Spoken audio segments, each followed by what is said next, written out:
Ils sont aujourd'hui 766, mais ne seront plus que 751 après les élections de mai prochain. Ce chiffre, d'ailleurs, ne variera plus. La majorité d'entre eux sont des hommes, on compte tout de même 35% de femmes. Un chiffre qui a plus que doublé depuis 1979, date de l'élection de ce Parlement au suffrage universel. C'est un peu mieux que dans les parlements nationaux. Ils ou elles sont en général assez fortement diplômés, leur moyenne d'âge tourne autour de la cinquantaine.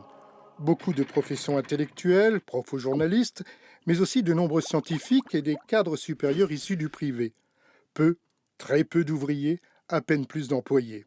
À l'arrivée, une représentation sociologique sans grande surprise. Leur salaire, le même pour tous depuis 2009, pris sur le budget de l'Union européenne, environ 6 200 euros net par mois.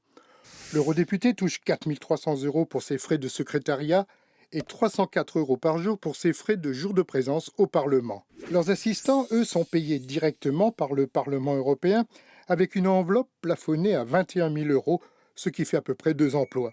Nos eurodéputés, enfin, ne sont pas vraiment des professionnels de la politique. Le Parlement européen est en fait compris comme une porte d'accès à la profession plutôt qu'une fin de carrière.